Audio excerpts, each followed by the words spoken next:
Okay. The question being discussed is how do we make unconscious and social decisions based on events that have happened to us in the past? We are making decisions all the time. Every day we make some sort of subconscious decision, big or small. Events from the past, such as traumatic happenings, first impressions, and a person's overall upbringing, can affect how they make a decision. One aspect of how we make a decision is in the frontal lobe. It is one of the four major lobes in the brain. This is the lobe associated with reward, motivation, and memory. We use this to make decisions based on events that have happened to us in the past. An example of this would be an experiment Pavlov did on dogs. He trained them to hear a bell and go off for food. The past event of receiving food after hearing a bell affects the decision they will make in the present or future when they hear the bell. They associate it with food, and their brain or frontal lobe subconsciously makes the decision to go towards Pavlov or do what he desires because they know the food will come.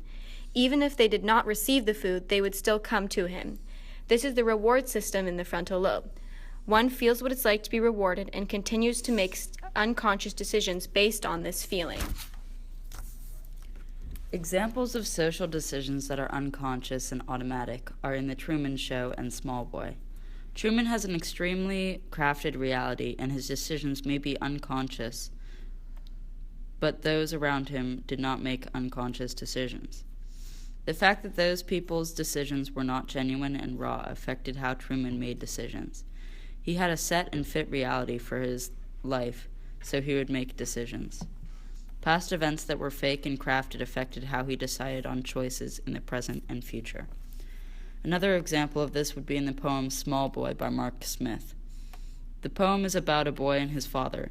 It touches on the ideas of reality and being stuck in it. How his father reacts to the small boy's actions can create a defined set of ways he acts. The father's actions and emotions can affect how the small boy acts. If the father reacts positively, this can hit one's reward system in the frontal lobe and continue to act this way. Also, memory and how one can have good memories with another person, in this case, a father and son.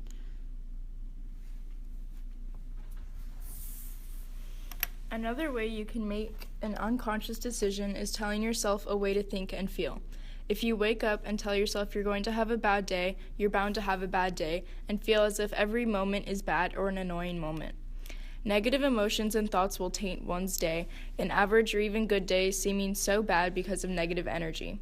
In an essay by two psychology students in Germany, they write about how when we make these unconscious decisions, like having a bad day or going to retrieve food when a bell was heard, we make the quick decision while conscious attention is focused on something else, anything going on around us. Actions, events, and occurrences affect the decisions we make. Our emotions can also play into how we make a decision. In Marina Keegan's Why We Care About Whales, she talks about how we are helping whales that have been stranded on beaches. Transferred to an open water controlled area. They will most likely die, but helping humans can be endlessly beneficial. We feel what it's like to help whales or anything, and our reward system is hit for a sense of accomplishment and doing a good thing. We continue to make similar decisions because of how we felt. The reward system and frontal lobe go hand in hand, affecting our quick decision making and overall decision making. Another way this is shown is how humans generally are striving towards or doing something to live the life they want. This can touch on one's ethos, pathos, and logos. It hits one's ethos because it seems like a good ethic to be helping, whether it's whales or humans. Samaritan, looking like the person everyone else is striving towards because you're doing good.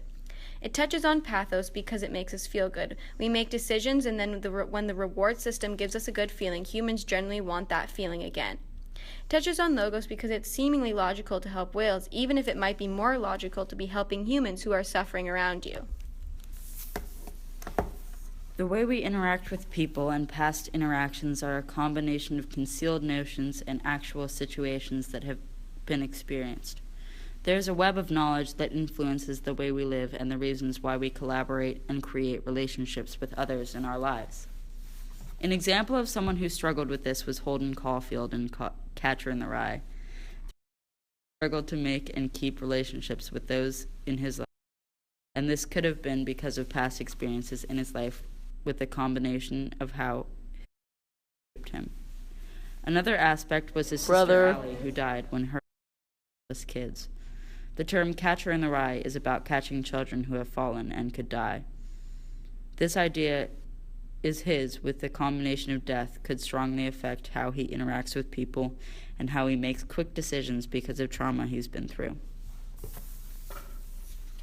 Overall, every day we make about 35,000 decisions, consciously or unconsciously, and quick.